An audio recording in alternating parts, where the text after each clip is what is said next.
अरे वकील बाबू, ये आप क्या कह रहे हैं? मेरा भाई ऐसा नहीं कर सकता है।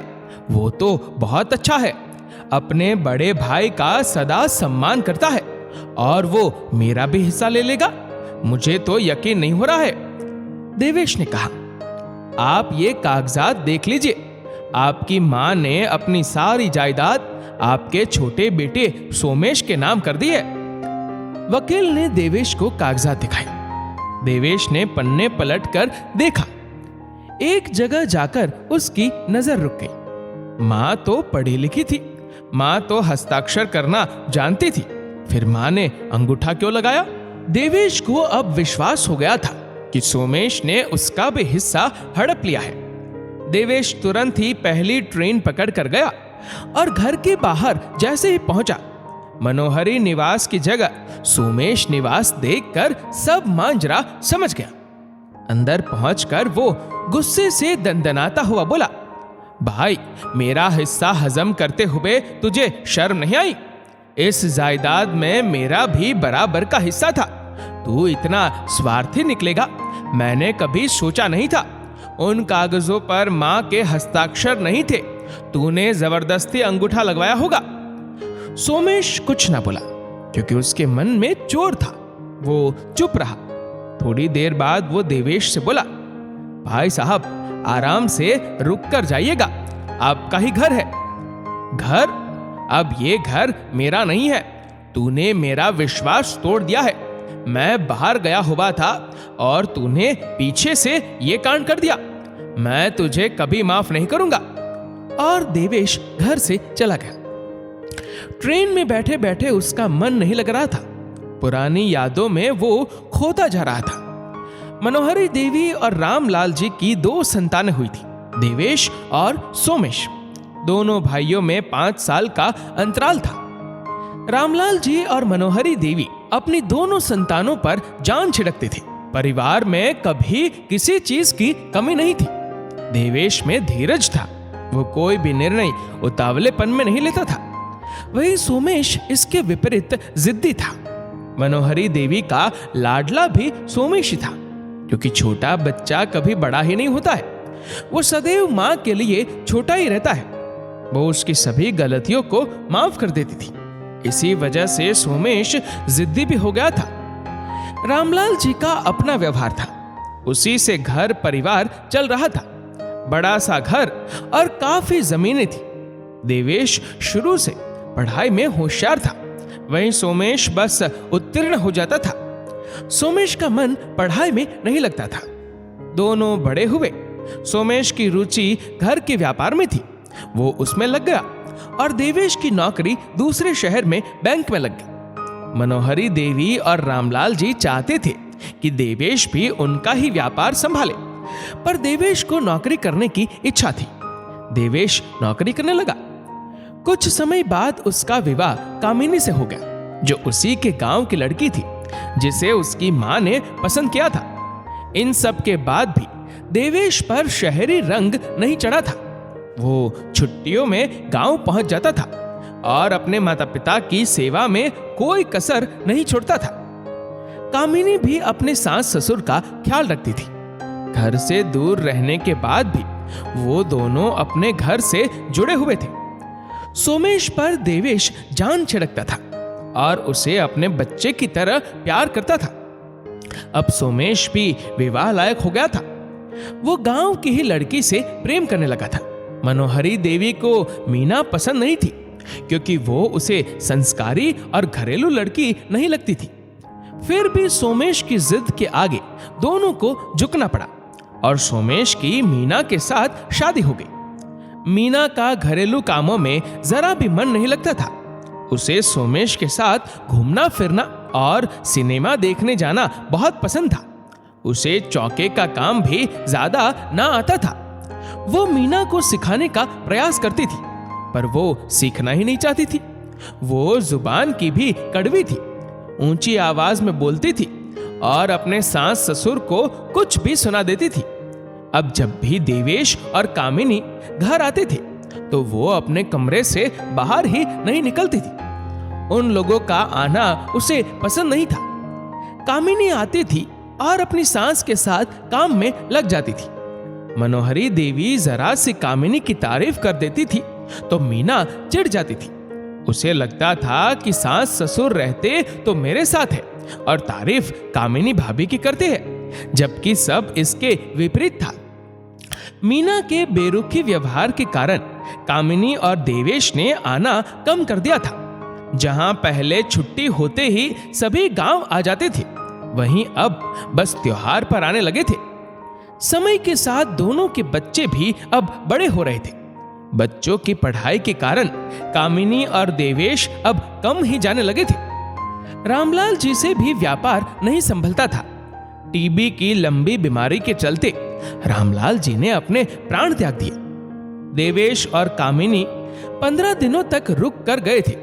उन दोनों ने ही सारा काम संभाला था। अपने पति के जाने के बाद मनोहरी देवी आधी टूट गई थी।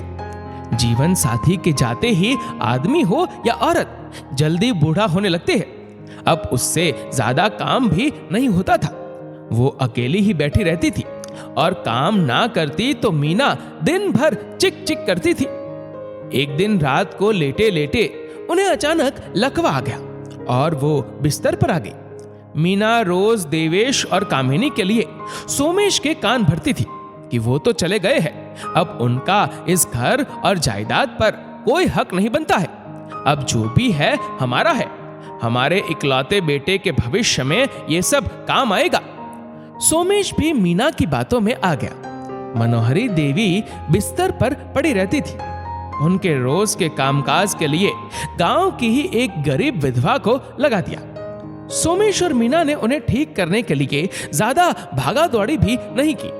देवेश ने काफी कोशिश की कि वो अपनी मां को शहर ले आए और उनका अच्छे से इलाज करवाए, पर सोमेश और मीना ने उन्हें ले जाने नहीं दिया।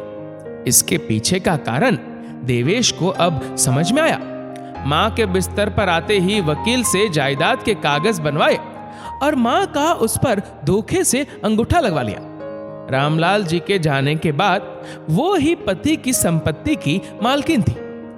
4 दिन बाद अचानक मनोहरी देवी की भी मौत हो गई। सोमेश ने बड़े भाई को बुला लिया। देवेश को लगा जैसे आज मां के जाने के बाद वो अनाथ हो गया है। 15 दिनों के रीति रिवाजों को निभाकर वो भी वापस शहर चला गया। जायदाद और घर की बात कहीं उसके दिमाग में आई ही नहीं थी। एक दिन अचानक गांव से वकील बाबू शहर गए थे कोर्ट की कागजी कार्यवाही करने के लिए। वहीं पर उसे देवेश मिल गया जो बैंक जा रहा था। तो वहीं पर बातचीत शुरू हुई और वकील बाबू ने देवेश को वो कागज भी दिखा दिए। देवेश ने कामिनी को बताया तो वो भी सुनकर अचंभित हुई। 2 बेटियां थी। इसी भरोसे थी कि गांव की जमीन जायदाद से उसकी बेटियों की शादी के लिए थोड़ी मदद मिल जाएगी। आखिर बैंक की तनख्वाह से होता ही क्या है। ट्रेन स्टेशन पर आ गई थी। देवेश उतरा और अपने घर आ गया। दोनों पति पत्नी ने इसे अपना भाग्य समझा और कुछ दिनों में सामान्य हो गए। उधर गांव में सोमेश और मीना का इकलौता बेटा सोमेश की तरह ही जिद्दी था। उसे कम उम्र में ही शराब और जुए की लत ने घेर लिया था। वो अपने माता पिता की एक ना सुनता था। दिन भर आवारागर्दी करना और दोस्तों के साथ समय बर्बाद करना, लड़कियों को ताड़ना उसकी यही आदत थी। पढ़ाई भी पूरी नहीं की और एक लड़की से इश्क लड़ाने लगा। सोमेश और मीना को लगा कि हो सकता है शादी के बाद उनका बेटा राजू सुधर जाएगा, इसलिए उन्होंने उसकी उसी लड़की से जल्दी शादी करवा दी। देवेश और कामिनी भी राजू की शादी में अपनी बेटियों के साथ में आए थे। दोनों बेटियां पढ़ाई कर रही थी। उनकी नौकरी लगने वाली थी। गांव वाले मीना के भाग्य की सराहना कर रहे थे कि एक ही बेटा है, उसका भी जल्दी ब्याह हो गया। देवेश की दोनों बेटियां कवारी ही घूम रही है। देवेश और कामिनी गांव वालों को जानते थे। उन्होंने बेटियों को समझा दिया था कि वो गांव वालों की बातों में ना आए, उसे दिल पर ना लगाए। शादी के बाद देवेश परिवार के साथ वापस शहर चला गया। शादी के बाद भी राजू की हरकतें वैसे ही रही और जिस लड़की को ब्याह करके लाया था वो भी परेशान होकर उसे छोड़कर चली गई। मीना और सोमेश भी अपने बेटे की हरकतों से काफी परेशान हो गए थे। ना तो वो घर पर रहता था, ना ही वो व्यापार संभालता था। रात भर दोस्तों के साथ अय्याशी करता था। बेटे की चिंता में घुलकर मीना बीमार रहने लगी। उसके जीवन की सारी खुशियां चली गई थी। एक ही बेटा था, वो भी खोटा ही निकला। एक दिन मीना उदास सी पानी भर रही थी। उसका पांव फिसला और वो सर के बल गिर गई। सिर पर गंभीर चोट आई और उसकी अचानक से मृत्यु हो गई। अब राजू को और भी आजादी मिल गई। सोमेश किसी तरह घर संभाल रहा था। एक रात जब उसकी नींद खुली तो देखा उसके दोनों हाथ पैर बंधे हुए थे। सामने राजू और उसके दोस्त खड़े हुए थे। राजू एकदम से नशे में चूर था। राजू ने चाकू की नोक पर उससे हस्ताक्षर करवा दिए और सारी जमीन, घर अपने दोस्त के नाम पर कर दी, क्योंकि जुए में वो अपने दोस्त से इस घर और बाकी जमीनों को हार चुका था। दोस्त को तुरंत घर के कागजात चाहिए थे।